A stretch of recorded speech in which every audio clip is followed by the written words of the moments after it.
ചിരി ആളുകൾ ഭയങ്കരമായിട്ട് ആഘോഷിച്ചിട്ടുണ്ടെന്ന് കേട്ടിട്ടുണ്ട്. ഭയങ്കര ആരാധകരുണ്ട് സോന നായരുടെ ചിരിക്കുന്ന. ആളുകൾ ഒരു സമയത്ത് അത് റിംഗ് ടൂണായി വരെ വെച്ചിരുന്നെന്ന് കേട്ടിട്ടുണ്ട്.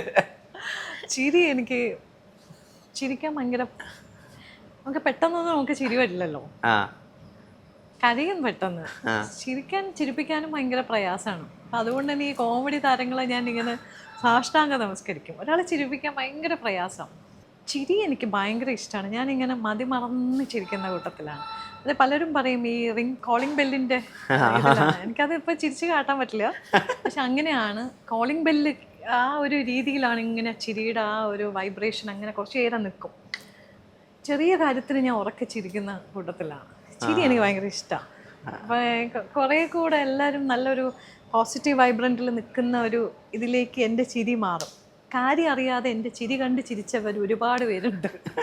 കാര്യം അറിയണമെന്നില്ല, ചിരിക്കുന്നത് കണ്ടിട്ട് ചിരിക്കുന്നത് കണ്ടിട്ട് അവർക്ക് ചിരി അടക്കാൻ വയ്യാതെ ഇരുന്നിട്ടുണ്ട്. അവർക്ക് കാര്യം അറിയില്ല, പക്ഷെ എന്നെ ചിരി കണ്ടിട്ട്. അപ്പോൾ ആ ചിരിക്ക് ചില ജഗതി ചേട്ടനോട് പറഞ്ഞിട്ടില്ലേ, ജഗതി ചേട്ടനെ നോക്കിയിട്ട് ഇങ്ങനെ ചിരിക്കുന്നത് കണ്ടിട്ട് എന്തിനാ കുട്ടി നീ എന്നെ നോക്കി ഇങ്ങനെ ചിരിക്കുന്നതെന്ന്? നമ്മുടെ മൈൻഡിൽ ക്യാരക്ടേഴ്സ് ഓർമ്മ വരും. പക്ഷേ അവരൊക്കെ എന്ന് പറഞ്ഞാൽ നോർമലി ഇരിക്കുമ്പം ഇങ്ങനെ കോമഡി ചെയ്തുകൊണ്ടിരിക്കുന്നവരേ അല്ല. നമ്മളെക്കാട്ടിയും ഭയങ്കര എന്താ പറയുക, ഭയങ്കര ഇൻ്റലക്ച്വലി ഉള്ള ആൾക്കാർ ഇരിക്കില്ലേ, അതുപോലെയാണ്. നമുക്കൊന്നും ഒരിക്കലും അവരെ കണ്ടാലും അവരുമായിട്ട് സംസാരിക്കുമ്പോഴും നോർമൽ സംസാരത്തിലൊന്നും അവരൊക്കെ ഇങ്ങനെ ഒരു സ്ലാപ്സ്റ്റിക് കോമഡി ചെയ്യുന്ന ഒരാളിൻ്റെ അടുത്താണോ ഞാൻ സംസാരിക്കുന്നത് എന്ന് തോന്നുന്ന വിധത്തിലുള്ള ആൾക്കാരാണ് അവരൊക്കെ. അത്രയും നോളജബിൾ ആയിട്ടുള്ള, ഇപ്പം അമ്പിളി ചേട്ടനൊക്കെ ആണെങ്കിൽ ഒത്തിരി ഭയങ്കര ബുക്കിഷാണ്, ഭയങ്കര നോളജബിൾ ആയിട്ടുള്ള ആളാണ്. അപ്പോൾ അദ്ദേഹത്തിനോടൊക്കെ നമ്മൾ സംസാരിക്കുമ്പോൾ ഇങ്ങനെ മറ്റേ ഈ ചാണകക്കുഴിയിൽ വീഴുന്ന ആ രംഗമൊക്കെ നമ്മുടെ ഓർമ്മയുണ്ടെങ്കിലും വർത്തമാനം പറയുമ്പോൾ ആ ട്രാക്കിലേക്കൊന്നും അല്ല നീങ്ങുന്നത്, വേറൊരു രീതിയാണ്. മനസ്സിലായില്ലേ? കോമഡി അതാ ഞാൻ പറഞ്ഞത്, അവരൊക്കെ എന്ന് പറഞ്ഞാൽ ഒരു ലെജൻസാണ്. ക്യാമറയ്ക്ക് മുന്നിൽ വരുമ്പോൾ ആ ഒരു ട്രാൻസിഷൻ ഉണ്ടല്ലോ. സാധാരണ ഇങ്ങനെ ഭയങ്കര സീരിയസ് ആയിട്ടൊക്കെ ഇരിക്കണ ഒരാൾ അവിടെ വന്ന് നിന്നിട്ട് സഹിക്കാൻ പറ്റില്ല. അത് നമ്മളിങ്ങനെ അമ്പരന്ന് പോയി ഇദ്ദേഹമാണോ ഇദ്ദേഹം എന്ന് തോന്നിപ്പോ. രാച്ചിയമ്മ എന്നുള്ള ക്യാരക്ടർ ആളുകൾ കുറേ അതിനെപ്പറ്റി എഴുതുകയും സംസാരിക്കുകയൊക്കെ ചെയ്തിരുന്നു. അത് പിന്നീട് ആണും പെണ്ണും എന്നുള്ള സിനിമയിൽ ഒരു സെഗ്മെൻ്റായിട്ട് പാർവതി തിരുവോത്ത് ചെയ്തപ്പോൾ പിന്നീട് പാർവതി തിരുവോത്തിൻ്റെയും സോനനായരുടെയും പ്രകടനങ്ങൾ എടുത്തു പറയുകയും സോനനായരുടെ പ്രകടനമാണ് മികച്ചതെന്ന് ഒരുപാട് പേര് എഴുതുകയൊക്കെ ചെയ്തിട്ടുണ്ടായിരുന്നു. ആ സമയത്ത് അങ്ങനെയുള്ള താരതമ്യങ്ങൾ കാണും വായിക്കുകയൊക്കെ ചെയ്തിരുന്നു. ഞാൻ ഒരുപാട് അത് വായിക്കും. എനിക്ക് ഒരുപാട് പേര് ഇങ്ങനെ അയച്ചു തരും, ലൈക്ക് ഞങ്ങളുടെ രാശിയമ്മ സോന നായരായിരുന്നു അങ്ങനെ പറഞ്ഞിട്ടും ഈ പറഞ്ഞ മാതിരി സോക്കോൾ ആ യൂട്യൂബിലെ കണ്ടന്റും കമൻസുകളൊക്കെ ഇങ്ങനെ അയച്ചു തരും. എന്നെ സംബന്ധിച്ച് അന്ന് ഹരികുമാർ സുഹൃതം ഡയറക്റ്റ് ചെയ്ത ഹരികുമാർ സാറാണ് അത് ചെയ്തത്. വളരെ ലഘുവായിട്ടുള്ള ഒരു 20 മിനിറ്റ്സിൻ്റെ ഒരു രാച്ചിയമ്മയുടെ പുസ്തകം ഞാൻ വായിച്ചിട്ടുണ്ട്. രാച്ചിയമ്മ സിനിമ ആക്കാനായിട്ടൊക്കെ ഉദ്ദേശിച്ചിരുന്നതാണ്. അപ്പം ആ രാച്ചിയമ്മ എനിക്ക് കിട്ടിയത് ഭയങ്കര ആ ഉറൂബിൻ്റെ ഒരു നോവൽ രാച്ചിയമ്മയിൽ ആ ഒരു അങ്ങനെയൊക്കെ കഥാപാത്രങ്ങൾ കിട്ടുന്നത് മഹാഭാഗ്യമാണ് ഒരു ആർട്ടിസ്റ്റിനെ സംബന്ധിച്ച്. അന്ന് ഞാൻ അത് ചെയ്തു. അത് ഹരികുമാർ എന്ന് പറയുന്ന അദ്ദേഹത്തിൻ്റെ രാച്ചിയമ്മയാണ് ചെയ്തത്. പാർവതിയായിട്ടൊന്ന് കമ്പയർ ചെയ്യുമ്പം പാർവതി വേണുചേട്ടൻ്റെ രാച്ചിയമ്മയാണ്. വേണു എന്ന് പറയുന്ന സിനിമാറ്റോഗ്രാഫർ ഡയറക്ടറിൻ്റെ ഒരു രാച്ചിയമ്മ. രണ്ടിനും അജഗജാന്തര വ്യത്യാസമുണ്ട്. ആക്ടിങ് വൈസ് അല്ല ഞാൻ പറയുന്നത്, ആ പോർട്രേ ചെയ്ത രീതി, രാച്ചിയമ്മയെ പോർട്രേ ചെയ്ത രീതി രണ്ടും കാണുമ്പോൾ വ്യത്യാസമുണ്ട്. ഇതിനകത്ത് ഏതാണ് മികച്ചതെന്ന് അത് കാഴ്ചക്കാരുടെ ഒരു രീതിയും, ഇല്ലെങ്കിൽ ആ പുസ്തകം വായിച്ചിട്ടുള്ളവർ കുറേ പേര് വായിച്ചിട്ടുള്ളവരാണ് നല്ല കമൻസ് എനിക്ക് എഴുതിയിട്ടുള്ളത്. പക്ഷെ ഞാൻ അതുകൊണ്ട് തന്നെ പാർവതി ഒരു തരത്തിലും പാർവതിക്ക് എവിടെയോ ഏതോ വലിയ ഗ്രാഫിൽ നിൽക്കുന്ന ഒരു ആക്ട്രസ്സാണ്. എനിക്കിഷ്ടമുള്ള നടിമാരിൽ പുതുമുഖത്തിൽ ഇഷ്ടമുള്ള നടിമാരിൽ ഒരു വ്യക്തിയാണ്. അപ്പം അത് വേറൊരു ഗ്രാഫാണ് ആ കുട്ടിയുടെ ആക്ടിങ് ഇതുമൊക്കെ. നമുക്ക് എപ്പോഴും ആർട്ടിസ്റ്റിനെ നമുക്ക് കുറ്റം പറയാൻ പറ്റില്ല, അത് മേക്ക് ചെയ്യുന്നവരുടെ കയ്യിലാണ് അതിരിക്കുന്നത്. നമ്മൾ വന്ന് ക്യാമറ ഓൺ ചെയ്തിട്ട് നമ്മൾ തന്നെ ഓൺ ചെയ്തിട്ട് തന്നെ അഭിനയിച്ചങ്ങ് പോകുന്നതല്ലല്ലോ. അവിടെ ഒരു ക്യാപ്റ്റൻ ഉണ്ട്, ആ ക്യാപ്റ്റൻ്റെ രാജ്യം വേണത്. അപ്പം അതുകൊണ്ട് ആ വ്യത്യാസങ്ങൾ നമ്മൾ ഒരു കാരണവശാലും ഒരു രണ്ട് ആക്ടേഴ്സിൻ്റെ അഭിനയം വെച്ചിട്ട് നമുക്ക് കമ്പയർ ചെയ്യാൻ പറ്റത്തില്ല. കുറേ മെഗാ സീരിയലുകളുടെ കൂടെ ഭാഗമായിരുന്നല്ലോ. എപ്പോഴെങ്കിലും തോന്നിയിട്ടുണ്ടോ അത്രയധികം ഏകദേശം 4 മെഗാ സീരിയലുകളൊക്കെ ഒരുമിച്ച് ചെയ്ത സമയമുണ്ടായിരുന്നു, അതുകൊണ്ടാണ് ഞാൻ ശ്രീ മോഹൻലാലിൻ്റെ അല്ലെങ്കിൽ ശ്രീ മമ്മൂട്ടിയുടെ ഒന്ന് നായിക ആവാൻ പോയത്, അങ്ങനെ തോന്നിയിട്ടുണ്ടോ എപ്പോഴെങ്കിലും?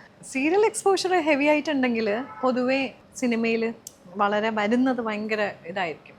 പണ്ടൊക്കെ ഞാൻ സീരിയൽസ് ഞാൻ സീരിയലിൽ കൂടെയാണ് വന്നത്. വെരി ബിഗിനിങ് 91 ഒരു കൂടെയും കുഞ്ഞുമംഗളം പറഞ്ഞിട്ട് ഒരു 13 എപ്പിസോഡ് സീരിയലിൽ കൂടെയാണ് സിനിമയിലേക്ക് വന്നത്. അന്ന് ആ കാലഘട്ടത്ത് അറ്റ് ദ സെയിം ടൈം രണ്ടും ചെയ്തുകൊണ്ടിരിക്കുന്ന ഒരു ആക്ട്രസ് ഞാനായിരുന്നു. സീരിയലിൽ മെയിൻ ക്യാരക്ടർ ചെയ്തുകൊണ്ടിരിക്കുന്നതിൻ്റെ അതേ സമയം തന്നെ സിനിമയിൽ ഒരുപാട് അക്കാഡമിക് മൂവിയിൽ ഹീറോയിനായിട്ട് ഒരുപാട് പേരുടെ കൂടെ ചെയ്തിട്ടുണ്ട്. പ്ലസ് കമേഴ്ഷ്യൽ മൂവിയിൽ സബ് ക്യാരക്ടേഴ്സും ചെയ്ത് അങ്ങനെ. അപ്പം രണ്ടും കൂടെ എനിക്ക് ഭയങ്കരമായിട്ട് മാച്ചപ്പ് ചെയ്ത് പോകാൻ പറ്റുമായിരുന്നു. എൻ്റെ ഡേറ്റ്സ് ക്ലാഷ് ഇല്ലാതെ, കമ്മിറ്റ്മെൻറ്റ്സ് അതെല്ലാം അതിൻ്റെ പിന്നിലെല്ലാം എൻ്റെ ഫാമിലി ആയിരുന്നു. ഞാൻ അന്ന് ഇൻഡസ്ട്രിയിൽ വന്നപ്പോൾ തന്നെ കല്യാണം കഴിഞ്ഞ ഒരു വ്യക്തിയാണ്. Husband cameraman Udayan Ambadi. അദ്ദേഹം ഈ ഫീൽഡിലും കൂടെ ഉള്ളതുകൊണ്ട് എനിക്ക് ഒരുപാട് എന്താ പറയുക ഭയങ്കര ലിഫ്റ്റപ്പ് ഭയങ്കര ഹെവി ആയിരുന്നു. ആളെല്ലാ തരത്തിലും അഡ്ജസ്റ്റ് ചെയ്യാറുണ്ട്. ഇൻ ദ സെൻസ് ഞാൻ വർക്കിന് പോകുമ്പോഴും ഷൂട്ടിന് പോകുമ്പോഴും ഡേറ്റ്സ് ഫുൾ ടൈറ്റായിട്ട് നിൽക്കുമ്പോഴൊക്കെ ഒറ്റയ്ക്ക് അഡ്ജസ്റ്റ് ചെയ്യുമായിരുന്നു എല്ലാം. അപ്പോൾ അതൊക്കെ കൊണ്ടാണ് അന്ന്. പിന്നെ ഇപ്പോൾ ഈ ചോദ്യം വന്നത് അതുകൊണ്ടാണോ ഇത് വന്നത് എനിക്കറിയത്തില്ല. എന്നെ മലയാള സിനിമ അത്രയും നന്നായിട്ട് എന്നെ യൂസ് ചെയ്തിട്ടില്ല എന്ന് വേണം പറയാൻ. ഞാനിപ്പോഴും ഞാൻ വിചാരിക്കുന്നത് ഞാൻ നല്ലൊരു ആക്ട്രസ് ആയാണ്, പക്ഷെ ഞാനൊരു അണ്ടർ റേറ്റഡ് ആർട്ടിസ്റ്റ് ആയത് എൻ്റെ ഭാഗ്യമാണോ നിർഭാഗ്യമാണോ എന്ന് എനിക്കറിയില്ല. മേ ബി ലൈക്ക് ഞാനൊരു ഭയങ്കര പീക്കിൽ നിൽക്കുന്നതായിരുന്നുവെങ്കിൽ ഒരു പക്ഷേ ഇന്നും ഞാൻ സസ്റ്റെയിൻ ചെയ്ത് പോകാൻ ചിലപ്പം ആയിന്ന് വരില്ല. ഒരു പക്ഷേ അത്തരം ഏറ്റക്കുറച്ചിലുകളുള്ള കഥാപാത്രങ്ങൾ കയറി ഇറങ്ങി ചെയ്തുകൊണ്ടായിരിക്കാം മേ ബി ഇപ്പോഴും ഈ ഒരു മൊമെന്റിലും ഞാൻ വർക്ക് ചെയ്തുകൊണ്ടിരിക്കുന്നു. അറൗണ്ട് ഒരു 36-37 വർഷമായി ഇൻഡസ്ട്രിയിൽ. സോ ഇന്നും ആളുകൾ ചെറുതായിട്ടെങ്കിലും ഇഷ്ടപ്പെടുകയും നിറയെ വർക്കുകളൊക്കെ അവിടെ നിന്ന് ഇവിടെ നിന്നൊക്കെ വരുന്നത് മേ ബി ലൈക്ക് ഞാൻ ആ ഒരു പീക്കിൽ ഒരു പക്ഷേ അപ്പം ഈശ്വരന് അറിയാമായിരിക്കാം മേ ബി ഞാൻ എല്ലാം അവിടേക്ക് വിടുന്നതാണ്, ആ ഒരു പവറിലേക്ക് വിടുന്നുണ്ട്. എനിക്ക് എന്ത് ചെയ്യാൻ പറ്റുന്നു ആ പവറാണ് തരുന്നത്. പോയി ചെയ്യൂ, വന്നിരുന്നോളൂ, വീട്ടിൽ ഇരിക്കുന്നു, കുറച്ച് നാൾ വീട്ടിൽ ഇരുന്നോളൂ, ബാക്കിയുള്ള. അപ്പം ആ പവറിൽ ഏറ്റവും കൂടുതൽ വിശ്വസിക്കുന്നുണ്ട്. ഇപ്പോഴും എന്നെ ഇങ്ങനെ തട്ടി തട്ടി കൊണ്ടുപോകുന്നത് ആ പവറാണ്. ആൾക്കാരുടെ ഒരു ക്യാരക്ടർ എഴുതുമ്പോൾ സോന നേർക്ക് കൊടുത്താലോ എന്ന് ആ മനസ്സിൽ വിചാരിപ്പിക്കുന്നതും ആ പവറാണ്. അപ്പം അതുകൊണ്ട് ഇതൊന്നും ഒരിക്കലും ഭയങ്കര ഒരു ഭയങ്കര ഹെവിലി ആയിട്ട് എക്സിസ്റ്റ് ചെയ്യുന്ന ഒരു ഇതല്ല. ഇൻഡസ്ട്രി എക്സിസ്റ്റ് ചെയ്യും, പക്ഷെ നമ്മളൊന്നുമല്ല. നമ്മൾ വന്നു പോകുന്ന ഒരു പാസഞ്ചർ മാത്രമാണ്. വരുന്നു, ഒരുപാട് പേരെ നമ്മൾ ചിലപ്പോൾ സന്തോഷിപ്പിക്കുന്നു, കരയിപ്പിക്കുന്നു, ടാറ്റ ബൈ ബൈ പറഞ്ഞ് പോകുന്നു. അടുത്ത ടീമുകൾ വരുന്നു, അടുത്ത പാസഞ്ചർ കയറുന്നു. അപ്പോൾ അതുകൊണ്ട് തന്നെ ഞാൻ എപ്പോഴും വിചാരിക്കും എൻ്റെ ഒരു സ്കില്ല് വെച്ചിട്ട് എന്നെ ഉപയോഗിച്ചിട്ടില്ല. പക്ഷേ ആ ഒരു സ്കില്ല് വെച്ച് ഞാൻ എന്നെ മൊത്തം ഉപയോഗിച്ചിട്ടുണ്ട്. മനസ്സിലായില്ലേ? ഞാൻ ഒരു സമയം പോലും വീട്ടിൽ വെറുതെ നിന്നിട്ടില്ല. സിനിമ അല്ലെങ്കിൽ സീരിയൽ അല്ലെങ്കിൽ സിനിമ, ഇങ്ങനെ ഫുള്ളി എൻഗേജ്ഡ് ആയിരുന്നു. അപ്പോൾ അതുകൊണ്ട് ആ സ്കില്ല് വെച്ച് ഞാൻ എന്നെ തന്നെ ഉപയോഗിച്ചിട്ടുണ്ട്. പക്ഷേ അതിമനോഹരമായി ഉപയോഗിച്ചിട്ടുണ്ടോ എന്ന് ചോദിച്ചാൽ I am an underrated artist ആർട്ടിസ്റ്റ് എന്നേ പറയുള്ളൂ. ഇൻ ദ സെൻസ് ആ ഒരു ഇത് വെച്ചിട്ട് എന്നെ മലയാള സിനിമയിലെ ഏറ്റവും പ്രഗത്ഭരായ വ്യക്തികൾ എന്ന് കരുതി നമുക്ക് അവരെ ഒന്നും മാറ്റി നിർത്താനും പറ്റില്ല. പ്രിയദർശനെ പോലെ, ലോഹി, ജോഷി, പ്രിയദർശൻ സാർ എന്നൊക്കെ പറഞ്ഞാൽ എനിക്കൊരു എൻ്റെ ഒരു ലാംഗ്വേജ് അറിയുമോ എന്ന് പോലും, എനിക്ക് ഹിന്ദി അറിയുമോ എന്ന് പോലും അറിയാതെ എന്നെ ഹിന്ദി മലാമൽ വീക്കിലി, കമാൽ ധമാൽ, മലാമൽ, രംഗ് റേസ്, അങ്ങനെ ഫോർബിഡൻ ലവ്, ഫോർബിഡൻ ലവ് അത് ശരിക്കും ZTV ഇതായിരുന്നു വന്നിട്ടുള്ള ഇതാണ്. അപ്പം അങ്ങനെ ഹിന്ദിയിൽ ഞാനിങ്ങനെ കുറച്ച് അധികം അങ്ങനെയുള്ളതൊക്കെ നമുക്ക് തരുന്നത് വെട്ടം എന്നുള്ളൊരു സിനിമയിൽ കൂടെയാണ് അദ്ദേഹം എന്നെ പരിചയപ്പെടുന്നതൊക്കെ. ആ വെട്ടത്തിൽ കൂടെയാണ് ആ ഒരു അതിന് തൊട്ട് മുൻപ് നെയ്ത്തുകാരൻ എന്ന് പറഞ്ഞൊരു സിനിമയിൽ എനിക്ക് സ്റ്റേറ്റ് അവാർഡ് കിട്ടിയപ്പോൾ സെക്കൻഡ് ബെസ്റ്റ് ആക്ട്രസ് ആയിട്ട് കിട്ടിയപ്പം അതിൽ ബെസ്റ്റ് ആക്ട്രസ് ആയിരുന്നു വന്നത്. അവിടെയും ചെറിയ വിഷയങ്ങളൊക്കെ വന്നിരുന്നു, അതും വന്നിരുന്നു. അതൊക്കെ ഞാൻ ഈ ത്രൂ എന്താ കമ്മിറ്റി ആൾക്കാർ വഴി ഞാൻ അറിയുന്നുണ്ട്. കാരണം ഇവരെല്ലാവരും നമുക്ക് പരിചിതമുള്ള ആൾക്കാർ. കുറേ കാര്യങ്ങളുണ്ടല്ലോ ലാസ്റ്റ് മിനിറ്റ് ഫ്ലിപ്പ് ആയത്. അപ്പം അങ്ങനെ അത് വന്നിട്ടുണ്ട്. അന്ന് സുഹാസിനി മാമും ഞാനുമായിരുന്നു. അപ്പം ആ ഒരു സാധനത്തിൽ അത് നമുക്ക് പറയേണ്ട കാര്യമില്ല. പക്ഷെ ഇങ്ങനെയൊക്കെ ഉള്ള ഭാഗ്യം വരും, നിർഭാഗ്യത്തിൽ അത് മാറിക്കിട്ടും. പക്ഷേ അത് ആ ഒരു സ്റ്റേറ്റ് അവാർഡ് എന്നെ ഒരു ഭയങ്കര സംഭവത്തിലൊന്നും മലയാള സിനിമയിൽ ആക്കിയതൊന്നുമില്ല. സ്റ്റേറ്റ് അവാർഡ് കിട്ടി, അത് ഓക്കെ, സന്തോഷം. പക്ഷേ ആ സ്റ്റേറ്റ് അവാർഡ് കിട്ടിയതോടുകൂടി ഞാനൊരു മലയാളത്തിലെ ഏറ്റവും മികച്ച സംവിധായകനെയാണ് പരിചയപ്പെട്ടത്, ശ്രീ പ്രിയദർശൻ. അദ്ദേഹം ഉടനെ തന്നെ എന്നെ വിളിച്ചിട്ട് വെട്ടം എന്നൊരു സിനിമ തരുകയാണ്. ആ വെട്ടത്തിലെ പെർഫോമൻസ് മാത്രം മതി പുള്ളിക്ക് ബാക്കി 4-5 സിനിമയിലേക്ക്, അതും ഹിന്ദി സിനിമയിൽ ഞാനൊക്കെ കൗതുകത്തോടു കൂടി ജന്മത്ത് ഒരു തവണ പോലും കാണാൻ സാധിക്കാത്ത ആൾക്കാരാണ് എന്ന് എൻ്റെ കുട്ടിക്കാലത്ത് വിചാരിച്ച ആൾക്കാരുടെ കൂടെ ഭാര്യയായിട്ടും മകളായിട്ടും ഒക്കെയാണ് ഞാൻ ഞാൻ കേട്ടിട്ടുണ്ട് ഈ മലാമൽ വീക്കിലിയുടെ സമയത്ത് ഈ ഓംപുരി, ശക്തി കപൂർ, റീമാസൻ ഇവരൊക്കെ സോന കണ്ട എഴുന്നേറ്റ് നിൽക്കുമായിരുന്നു, അഭിവാദ്യം ചെയ്യായിരുന്നു എന്നൊക്കെ. അങ്ങനെയല്ല, അതല്ല. ഇവർക്ക് നമ്മളിവിടെ ഉള്ളവരും ഈ പറഞ്ഞ പോലെ വെളിയിൽ നിന്നൊക്കെ ആർട്ടിസ്റ്റുകൾ വന്ന് നമ്മൾ ഒരാൾ ഇൻട്രൊഡ്യൂസ് ചെയ്യുന്നത് പോലെ ഇരിക്കും. ഇപ്പം ഞാൻ കയ്യും കാലും ഒക്കെ ഇവിടം തൊട്ടിങ്ങ് അറ്റം വരെ വിറച്ചാണ്. കാരണം ഓംപുരി സാർ എന്നൊക്കെ പറയുന്ന പരേഷ് റാവൽ, ശക്തി കപൂർ, പണ്ട് മിഥുൻ ചക്രവർത്തിയുടെ ഡാൻസിൽ അദ്ദേഹം വില്ലനാണ് ശക്തി കപൂർ. ഞാൻ എൻ്റെ കുട്ടിക്കാലത്തെ ഈ ശക്തി കപൂർ എന്ന് പറഞ്ഞാൽ അങ്ങനെ ഇരുന്ന ഒരാൾ, വളരെ പാവമായിട്ടിരിക്കുന്ന ഏറ്റവും സാധു മനുഷ്യനെ ഞാൻ അന്നാണ് അവിടെ കാണുന്നത്. അപ്പം അങ്ങനെയുള്ള ഒരുപാട് താരങ്ങൾ ഇങ്ങനെ നമ്മൾ പണ്ട് കുട്ടിക്കാലത്ത് ഹിന്ദി സിനിമയിൽ കണ്ട വൻ താരങ്ങൾ ഇരിക്കുമ്പോൾ എനിക്ക് അവിടെ പോകാൻ ഭയങ്കര ടെൻഷനായിരുന്നു, അവരുടെ അടുത്ത് പോയി ഇരിക്കാനും ഒക്കെ.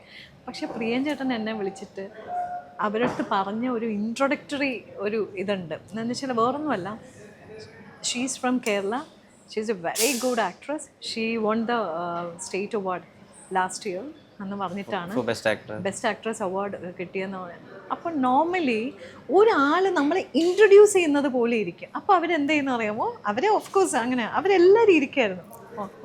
നമസ്കാരം എന്നൊക്കെ പറഞ്ഞ് എല്ലാവരും ഇങ്ങനെ. അത് വൈ? ബിക്കോസ് ആരാണ് ഇൻട്രൊഡ്യൂസ് ചെയ്യുന്നത്? ഒരു ഡയറക്ടറാണ് ഒരാളെ ഇൻട്രൊഡ്യൂസ് ചെയ്യുന്നത് അല്ലേ? അത് ഒരു പക്ഷേ മലയാളത്തിൽ അങ്ങനെ ഉണ്ടാവണമെന്നില്ല. മനസ്സിലായോ? അപ്പോൾ അതാണ് ശരിക്കും അവിടെ ബോംബെയിലുള്ള അവിടെയുള്ള ആൾക്കൊന്നും നമ്മളെ അറിയില്ല. ഞാൻ ഏതോ ഒരു കഥാപാത്രം വന്ന് ചെയ്യാൻ വന്നു, ഇല്ലെങ്കിൽ ഈ കുട്ടിയൊക്കെ ചെയ്യാനാണോ, ഈ ഒരു ആക്ട്രസ് ആണോ? കാരണം അവരുടെ ഒരു ലുക്കിലല്ലല്ലോ, നമ്മളെ ഒരു സദേൺ ലുക്കും, അവരൊക്കെ അങ്ങനത്തെ ഒരു സ്റ്റൈൽ ഓഫ് ആൾക്കാരല്ലേ.